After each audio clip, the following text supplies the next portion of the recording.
Welcome to Waywut, your weekly verbal double take. This is a rabbit hole podcast where a couple of old guys do moderate to shallow dives into various topics, ranging from true crime, paranormal, sports, pop culture, or anything else that we find interesting. We drop episodes every Tuesday and on Fridays if we feel like it. You can follow us on Facebook, X, and TikTok. We appreciate you joining us. And now that we got all this self-promotion stuff out of the way, here we go. Hello there, and welcome to Waywut, your weekly verbal double take. Today, I will guide, usher, escort, steer, pilot, and lead the way to another topic that made me say, "Wait, what?" Joining me and abruptly taking away my thesaurus is Darrell. Yeah, but that's only because I can't stand your voice. Well, we're like 80 episodes into this now, and this is my voice. It ain't gonna change. I was going to say 80 episodes into this, but like 40 years of friendship, you know, Very true. I've learned to tolerate it. I didn't really have a response to that because it's like, yeah, it was annoying. When I watch back or I listen to our podcasts, I get annoyed with my laugh. I feel like I laugh way too much. Anybody listening, I'm sorry. I've done everything I can to make sure that you don't hear me breathe without not breathing. And I can't. I mean, I've tweaked my mic adjustments. I don't know what I'm doing. I don't know if that was obvious, but yeah, we both have things because I for the longest, I would not listen, period. Just because very critical. I could very critical. I'm super critical over it. I don't listen to it and think, oh, you know, just right now I heard myself stammer, and I'm like, God damn it, there I am stammering again. And so most of the time I'm very critical of it, but that's why now I tend to try to write episodes while I'm listening to it. That way I'm not going over it with a magnifying glass, but if anything with the bullhorn sitting there going, I suck, then I'm like, oh shit, I need to fix that.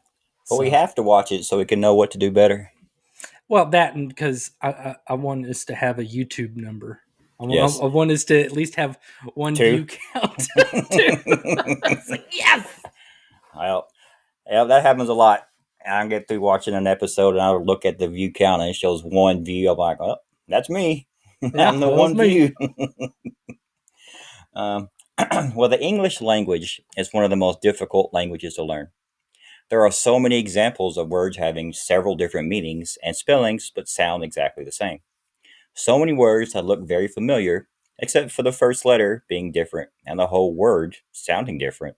For example, the word food, the word mood, and the word good. They're all spelled the same except for the first letter.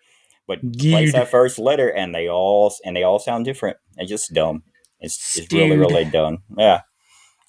Very difficult to make somebody who never understand this language or trying to learn it, try to tell them all the difference between what bear actually means or there or any of the other words that have so many different meanings.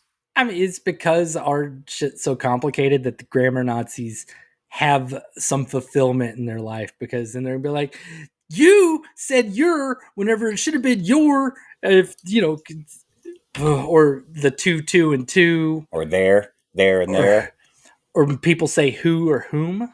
That's whenever you know you found a real grammar Nazi. Whenever they're like, whenever who is the object of the sentence, it becomes whom. Is Well, you actually knew when to use the word whom. I didn't. I know a lot of things. Don't mean I do it. Oh, yeah. Saying the word whom just makes you feel a little hoity-toity. Yeah, I guess if I was saying that, I would want to have like some sort of fancy drink in my hand so I could have my pinky up. Mm-hmm. Well, not to mention the letters PH sounding like F, the letter C sometimes sounding like an S, and so on. And don't even get me started on silent letters. If the letter is silent, then why the hell is it there? Who decided to put a K in front of an F? A guy that had a speech impediment that kept saying knife. Or did the people who created the alphabet realize, you know what? We don't have enough K letters So let's give them a couple other ones here. You know, Y'all can have knife and knob. I kind of get it in certain circumstances if it was consistent. So you have now, N-O-W, put a K in front and becomes no. And I'm like, all right, I can kind of get that. What I don't understand is when they put a P in front of a T, like pterodactyl. Yeah. Why? Or psychologists putting a P in front of that. Just throwing random P's just out onto fucking words. Like, I'm just going to change the spelling of my name to Paderl, but I'm going to be like, the P is silent. Yeah. How would you ever know? You wouldn't know. Like, No. is the word pterodactyl changed or taken, so they had to put a P in front of it to make sure it wasn't already taken? I think a lot of those are ones that come from like Latin words, but just because you derive it from the Latin word does not mean you need to keep the spelling. They probably spell things like that for whatever reason that we don't have anymore. Exactly right. I don't want to change anything because now I know how to spell all this shit. But we're just commenting on how stupid it is. Yes, and how hard it is to learn. Yeah. The English language is also, like we just mentioned, a melting pot of borrowed words from other cultures that we've turned into our own. They are all over the place. For example, did you know your back porch, or what many people here in Texas call a patio, is actually a Spanish word meaning yard or a hard, flat area? We use Latin words, French words, German words. We use words that have been genericized. See previous episode. Hey, I love callbacks. I love it. There was a time where I was trying to learn languages, which I'm not very good at. And the only one I ever learned was Spanish, and then I stopped using it after being really good at it and being able to use it on a daily basis and stuff. But then I stopped. I didn't have to use it on a daily basis anymore, and so I forgot. And then so later on, I was like, okay, I'm going to try to learn French. And one of the things that I was a little stunned by is that, like, the vast majority of a lot of English words come from French words, but our sentence structure is Germanic. Once again, complicating issues. Because French is a Romance language. It comes from Latin. And so they have that, their own structure with like their verb conjugations. Very pretty language. Consistent. Well, I mean, but Spanish, Portuguese, French, they all have very common sentence structures. Yeah, very easily. They all usually follow the same kind of rule. Yeah. Then you have Germanic, which is more like how ours is structured. It's article, noun, verb, so on and so forth in that order. The way we do it, it's just we're like, your words are scary. We'll take the pretty French words, but use your efficient structure, and then we're just gonna fuck up how everything's spelled and mix it all together. Yeah. Hell, we even use words that aren't words. We have come to know what these words mean, but some of these you would never know were actually acronyms. Now, don't worry, this is an English class, but I'm going to tell you what an acronym is. An acronym is a shortened form of a word or phrase constructed by combining the first letter or syllable of each word in a phrase. The result is a new single word which is pronounced together phonetically as a word. Now, I'm going to give you the acronym, Darrell, and I know you may probably know all of these, or you may know a majority of these because you're a little smarty pants. I am. But some of our, take that back, 3 or 4 of our listeners may not know what this or some of these mean. It may be a surprise to them that actually some of these words were actually acronyms, which some of these, when they showed up on my research, I didn't know they were actual acronyms. I just thought they were words. Okay. So without further ado, someone play my theme music. Dun, dun, dun, dun, dun, dun. All right, there you go. Thank you, Darrell. All right, we're going to start with a pretty easy one. We all know what NASA is and what they do for our nation. But does everybody know, or does anybody know what it actually means? I do. Yeah, okay, Darrell. Let's see what you know. Is it the National Aerospace and Shuttle Administration? Is it the National Aeronautics and Space Administration? Is it the National Aeronautics and Shuttle Administration, or the National Association of Space Awesomeness? It's the National Aeronautics Space Administration. Jason's shuttles did not come around until the 70s. Before that, they always flew rockets on capsules, which we're actually going back to now, or have been. shuttles are kind of a thing of the past. So your attempt at trying to fool me with your answers sucked. Oh, I'm 0 for Pick 1. up a book. well, thanks for that little fun fact. Let me give you another one. NASA has an Office of Planetary Protection. And this is actually a quote from their website. Planetary protection is the practice of protecting solar system bodies from contamination by Earth life and protecting Earth from possible life forms that may be returned from our solar system bodies or from other solar system bodies. Yeah, So space NASA customs. has OPP? Yeah, space customs. NASA has OPP. Mm-hmm. Yeah, you know me. Other people's property. Well, you said Office of, what was it? Planetary Protection. Yeah, OPP. OPP. Not as good as the poo reference we had in, what was it, Mount Shasta episode? That was a long time ago. It was drink since people of the Office of, I don't know. Check it out, people. It's funny. Anyway, I thought this would be a good chance to reiterate the requirements to become an astronaut. To become an astronaut, you generally need to be a U.S. citizen, possess a master's degree in a STEM field, have at least 2 years of related work experience, or 1,000 hours of pilot in command time on a jet aircraft. Pass a NASA physical exam. Additional requirements may include advanced degrees, language proficiency, and completion of a basic training program. So, Katy Perry, Gayle King, you were just passengers on a very lovely 11-minute ride. So please do not put yourself in the same category as real astronauts.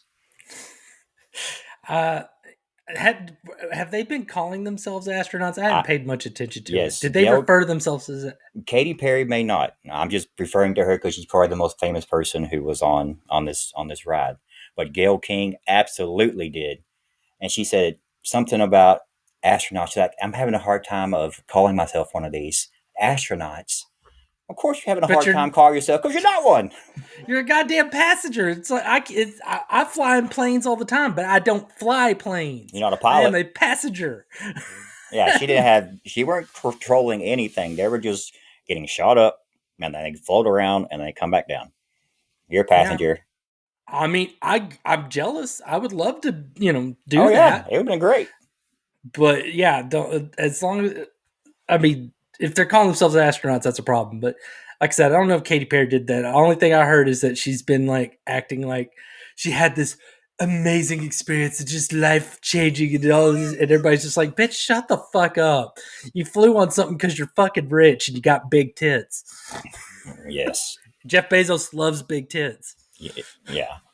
Well, he is a guy. All right, the next one. This is the next one I did not know was actually an acronym. SCUBA. We all know what SCUBA is when you use it to do your underwater stuff, but do we know what it stands for?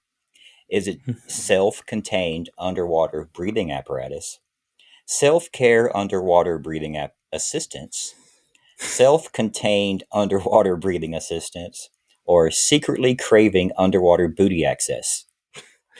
I'll give you some credit for at least trying to mix that one up a little bit and make it a little harder. But self-contained underwater breathing apparatus. Yes, Darrell, you are 2 for 2. I watch a lot of YouTube, and a lot of those YouTube's channels that I'd watch. Well, I get in these phases. I like right now I'm in this crazy phase where I keep watching this guy play horror games. I don't know why. I just enjoy it. But there for a while I was on this kick where everything was about scuba accidents and cave diving accidents and caving incidents. It was all these horrible things because I am terrified. I never realized I was claustrophobic. And I'm not like to the point where, I can handle elevators and crap like that. Mm-hmm. But I remember watching this documentary one time about these guys that would blow up old oil derricks, turn them into coral, artificial reefs. Okay. Good idea. And they have to get in these pipes where they are crunched up like this with a bomb. And they're scooching in this pipe for hundreds of yards underwater in the dark in a pipe with a bomb. And just the thought of that made my butthole pucker so tight.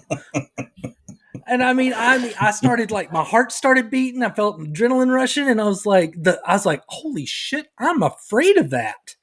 And so, yeah, anytime I come across anything where somebody's like stuck in something or they're like really crammed in, Oh yeah, yeah, which is yeah. so funny because me and my cousin used to bury each other for fun. But you knew you were about to get out, and you weren't going to be trapped. The moment you probably were buried, and I you don't know. maybe You didn't know feel my like you were coming cousin. out. Which one, Marcus. Marcus? I mean, there was always like one part of me that's like he could just walk away, and it wouldn't be out of like malice or nothing. He would get bored and be all like, "Oh I'm gonna shit, go do something else. I want some Gatorade." Yeah, No, you're right though about the claustrophobia when you watch somebody doing the cave stuff or the underwater cave stuff. Even worse when they're going through no, little bitty cracks where there's no room on their chest and stomach and everything's up against it. they'll take off their tanks and they have to push it ahead while they scooch across the ground, and then if they move too much, they'll kick up all the silt and then they can't Yep. see. Yeah. They're effectively blind. There's no light that'll penetrate that. They are just they can't see. Yeah. They have zero Moving it like this ain't gonna do it any better. It's gonna make it and if worse. they panic, whenever that happens, when they panic, they start to breathe hard and they'll run out of air faster. And they get bigger. And it's just like, holy shit, just no, Too no, many no, things no. can go wrong. Too many I've ju- things. I've jumped out of a plane. I've been bungee jumping. I would love to fly in a rocket ship. You try to put a tank on my back and say, "Hey, Darrell, go through this tiny little hole." Fuck you. Fuck you. No. I mean, scuba. Yeah, I'll give it a go, but I'm And not open going anywhere. waters. Yeah, like in a coral reef or something Yeah, where you could easily come up out of the water and not be right. worried. Yeah. No, none of that whole deep stuff where you have to come up and like decompress or anything like that. No. No, I mean, if they were like, here, technically you could probably snorkel, but we're just going to throw this scuba tank on you anyways. I'd be like, look at me, I'm a frog man. But the second somebody's like, ooh, go in that hole, I'd be like, ooh, go fuck yourself. Uh-huh. A fun fact about scuba diving: the world's longest and uninterrupted scuba dive was achieved by Egyptian Saddam Kalani, who stayed underwater for an astonishing 145 hours, 25 minutes, and 25 seconds. God, I can't imagine how much of that was him having to decompress on his way up. Yeah, or how do you eat? That's a long time to go without eating. I mean, obviously you didn't eat underwater, but That's a very good question. Why are you bringing that very good question here without an answer? I don't know. I don't know. God damn it, Jason. It just made me say, "Wait, what?" And What I was just his now thought of it. name? Saddam, Saddam, Kalani, Uh-huh. Killany. How did he eat underwater? He was given the specialized. He did not eat while submerged. He was given a specialized diet consisting of fruits, vegetables, and honey, and dehydrated solution every half hour while diving. Like an IV? No, well, no. Was he really underwater for 145 hours? Yeah, it says it was. Longest open water, November 2020. He didn't even iron any clothes down there. He had an exercise bike down there. That's another good callback. His job, blah, blah, blah. Contact friends, took over 3 years. Medical team, blah, blah, blah. How did he? All right. How was. Okay. All right. So what they did is they would blend the fruits and vegetables and honey, and he would take off his breathing part, and then he would just put the like the water bottle with the food in his mouth, Yeah. and he would squeeze that in there. And then What? every half hour he was given a dehydration solution and chocolate. But that's how he did it because he had other people. He was not in deep water. He looks like he's in like 10 foot deep water. Huh. He had like a little living room set up down there. Just chilling. Yeah, Watching I mean that latest episode of Waywut. there was an exercise bike.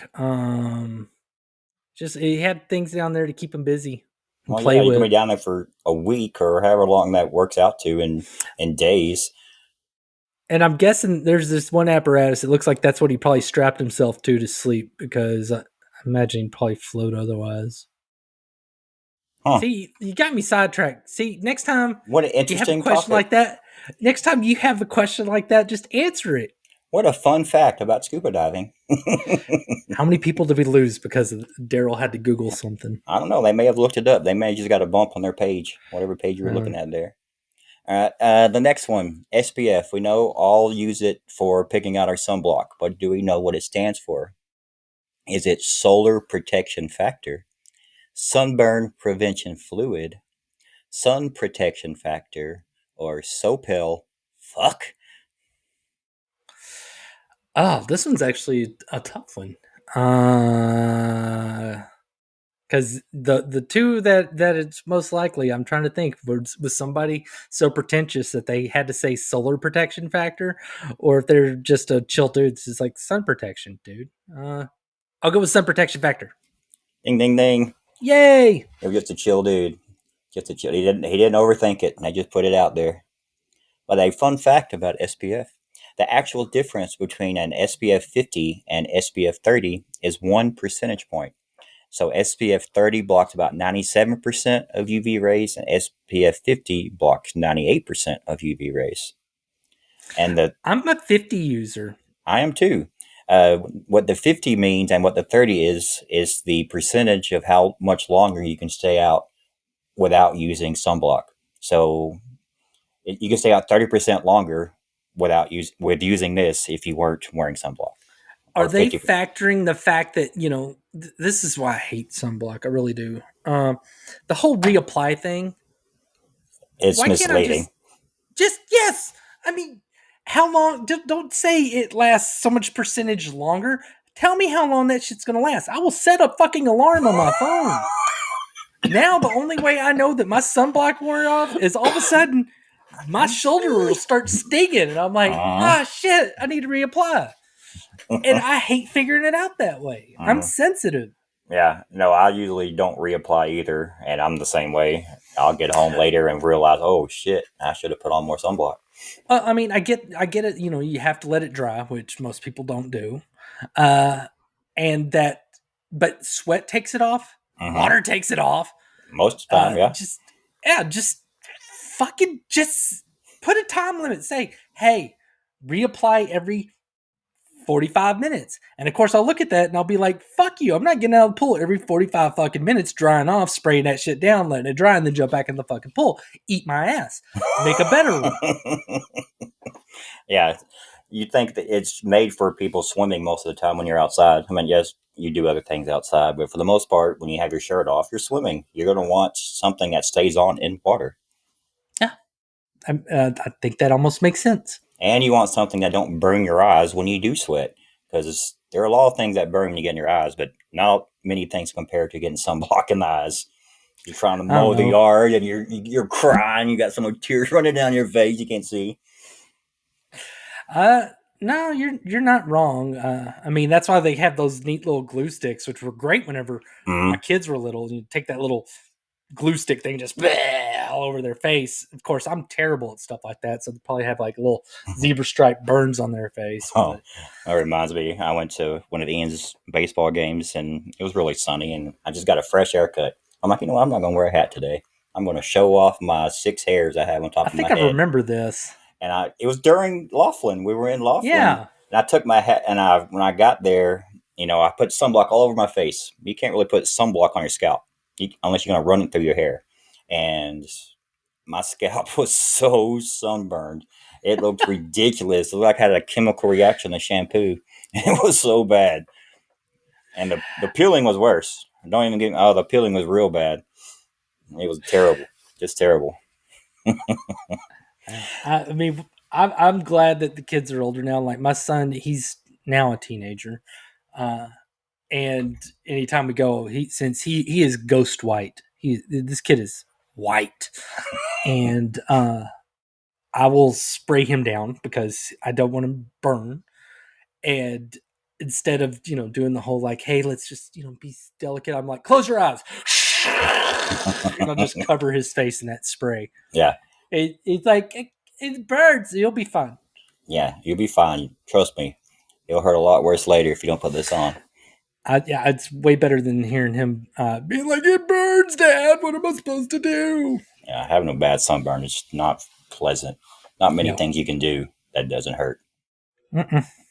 All right, the next one, CAPTCHA. We've all used it. We all get frustrated with it, but do we know what it means, what it stands for?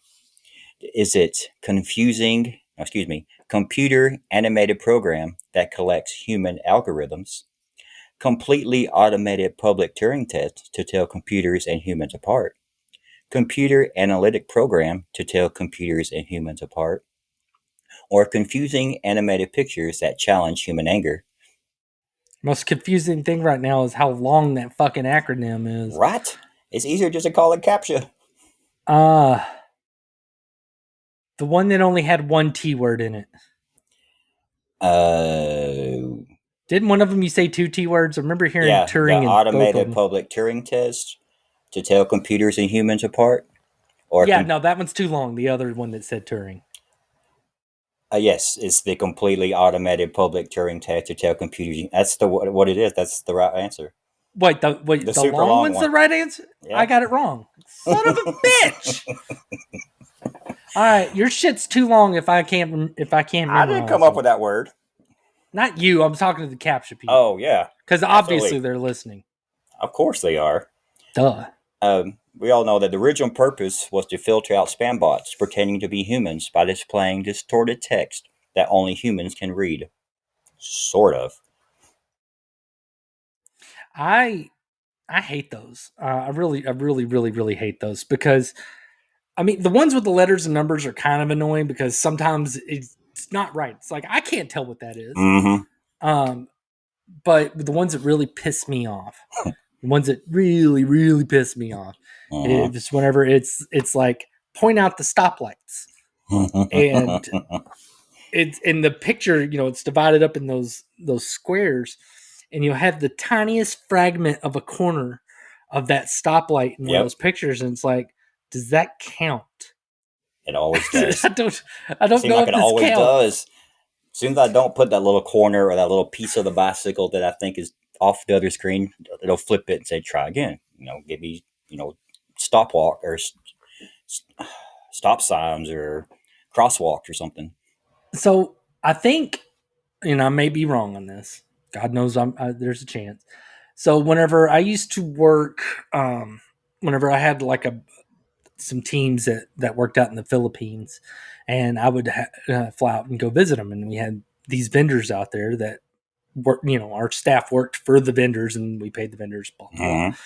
Uh, so while I was there at the vendor's place, they had for the people that didn't really have speak very good English, if any English at all, they had what they called their non-voice team, and they did tasks that didn't require them to talk on the phone.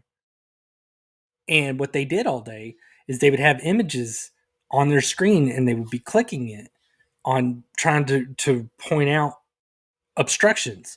Uh, because what they were doing is they were teaching self-driving cars what were things in the way. It Mm-hmm. was really weird.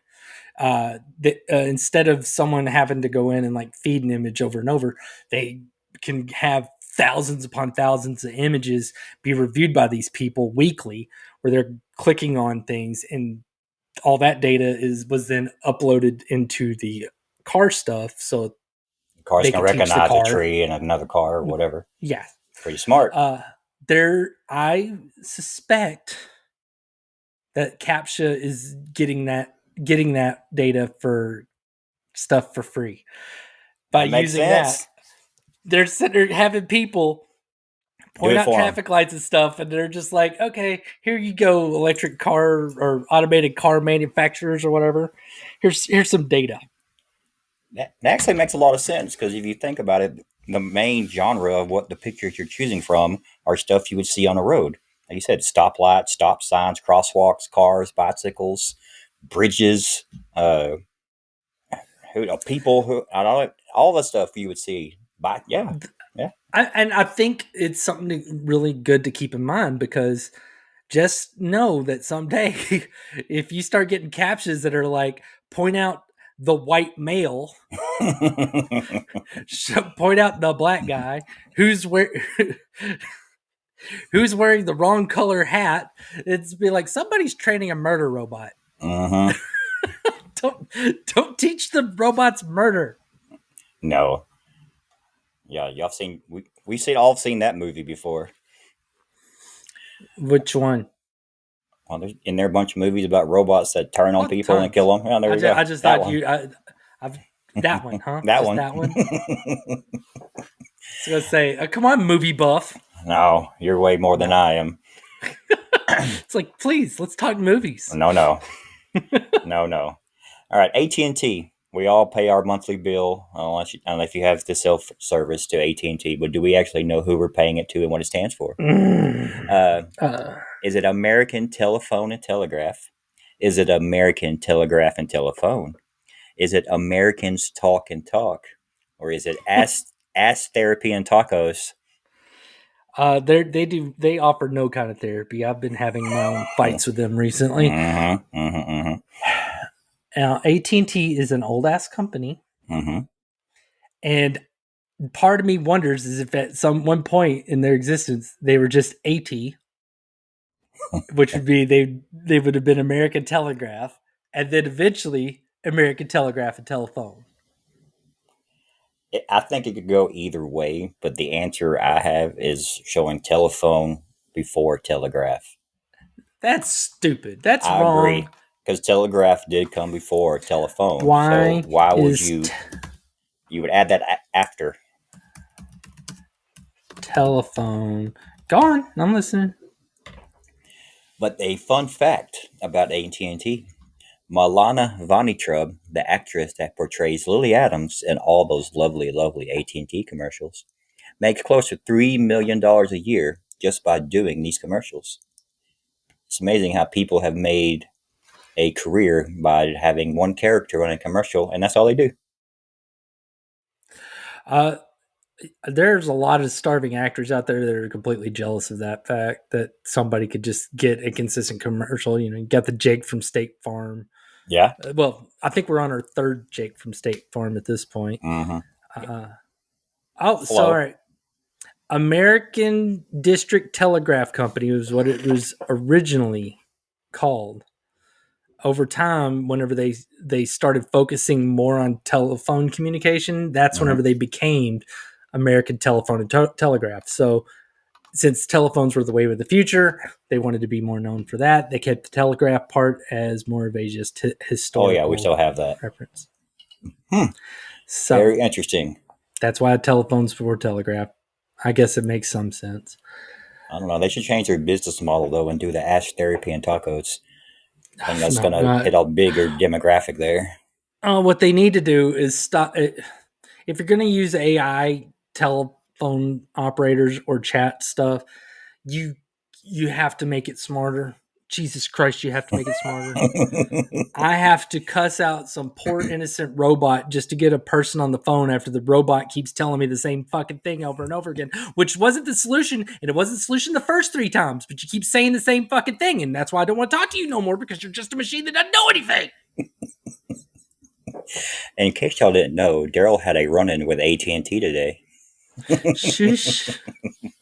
I do not want to piss off a giant conglomeration of corporate evilness. Let me guess, did the computer animated program or the AI tell you to restart your modem a million times? It did. Yeah, it did, which was fine. I get that. I've worked tech support stuff. I understand. What made me mad is I was having connection stability issues with my internet. So it on, off. And it was never like out for a while and then back on. It would just snap off. And so I was using their chat thing, talking to the robot. And while I was doing that, I lost my signal. And whenever I lost my signal, just for that second, popped back on, it acted like it was a brand new conversation.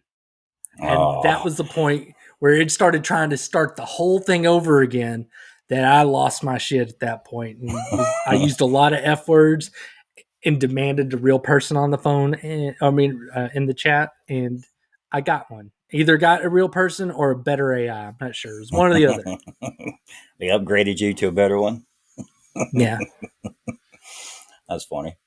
Well, since you were in a little snafu this morning or this afternoon, but do you know what it actually stands for? I do. Does it mean situation situation neglected, all fucked up? Situation normal, all fucked up. Shit, not another fuck up. Or stuck naked and freezing unexpectedly. Situation normal, all fucked up. Yes. Ding, ding, ding.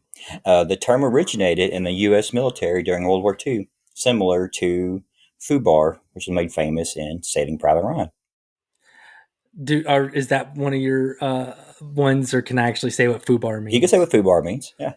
Fucked up beyond all recovery. Yep. So I know all this stuff. Mm-hmm. But my favorite thing about snafu, I mean, because for the longest I didn't know what it meant when I was younger or whatever. But through the years, and especially now once YouTube was around and stuff, I love watching some of the old propaganda cartoons from the World War II. They're great, especially the Looney Tunes ones. And Yes. they did some that they did not put out for public consumption. They put out for military specifically. And it's called Private Snafu. Mm-hmm. And it's about this bumbling soldier that always keeps screwing up. Like they're saying, don't tell secrets to something. But you see like this sexy German lady. She's like, oh, hello. And he's like, and they're like, don't be a sucker. And all sorts of, I think they even talk about venereal disease and some of it. Oh, just like, oh, this is the best shit ever. Yeah, I like those old cartoons like that. They're funny as hell. Mm-hmm. The next one, SWAT. We all know what it means, or we all know what they're used for, but do we know what those actual letters mean? Is it specialized warfare and tactics? Is it special weapons and tactics? Specialized weapons and technique? Or Sam's wieners and tassels? I remember when I was a kid, I thought it was called SWAT because it's like, treating the bad guys like bugs. It's like, we want to squish them. Call it SWAT. Swat them down. But it is special weapons and tactics. Yes, very true. And here's a fact about SWAT. It's not a fun fact, just a fact. Their origin is often traced back to the University of Texas tower incident in 1966, when a sniper killed 17 people. This event highlighted the need for specialized units to handle such high-risk situations, leading to the creation of SWAT teams. I did not know that, which is cool. Mm-hmm. The whole Charles Whitman thing, that in itself is fascinating. It's suspected that he had a brain tumor that triggered these violent impulses. Even in the letter that he left behind, knowing that he was going to get killed doing what he was doing, he wanted them to. No, he shot himself. If I remember right. Can't remember.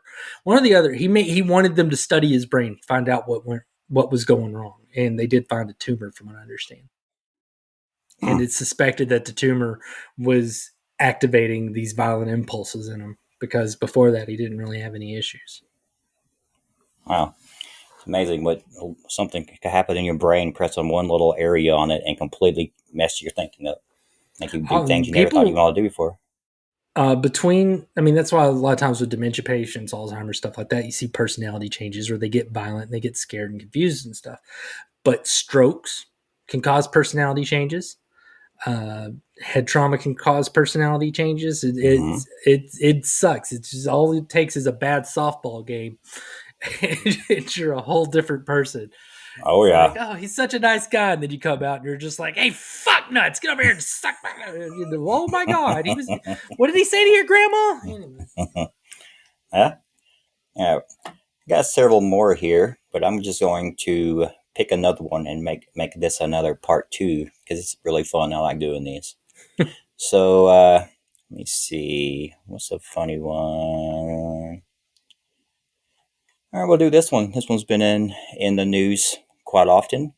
NATO. We know the principle around it, but do we know what NATO stands for? Yes. I hope you do, history major. Is it the North Atlantic Treaty Organization, the North America Trade Organization, the North Atlantic Trade Organization, or not another tequila orgy? North Atlantic Treaty Organization. Yes. The core of NATO is the idea that an attack on one member nation is an attack on all. This principle, written in Article 5 of the North Atlantic Treaty, has been invoked only once, following the 9/11 attacks here in the United States in 2001. And they weren't exactly eager to be a part of that. Which is funny because, I mean, like, I'm not going to get into any of that bullshit, but I do. It's just, come on. The one time we get attacked, the one goddamn time. We need it's everybody. Like, hey, they're like, I don't. We what day live is that closer again? to them. They're like, we live closer to them than you do. We will support you in spirit. And how many troops does that mean we have to give them? We'll give you. What's the minimum? Okay, we'll give you that many. Just the what day bottom is that number. again? Yeah, we might be busy that day. I don't know if we could be there.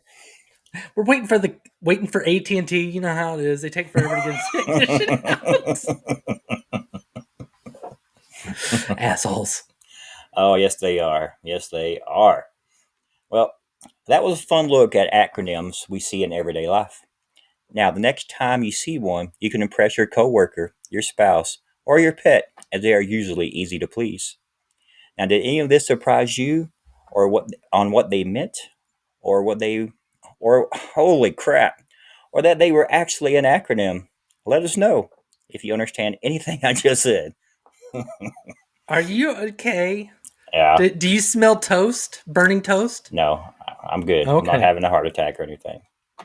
Well, that would do it. I'm sure. I don't want to deal with the personality change. If you fuck your brain up and you turn into an asshole, the podcast is over. Oh, yeah. There's only enough room for one asshole in this. Oh, in this you podcast. stole the joke.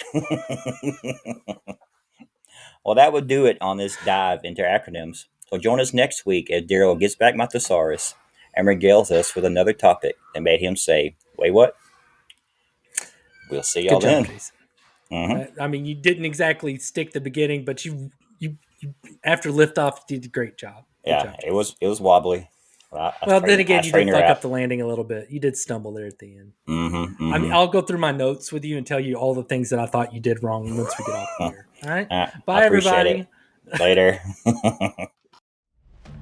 Thank you for joining us for Waywut. If you would, tell your friends or your enemies that they can watch us on YouTube or Rumble. And if you don't want to see our face, or if they don't want to see our faces, you can listen to us on your preferred audio platform. That's Spotify, Apple Podcasts, Amazon Music, Pandora, you name it, we're probably on there.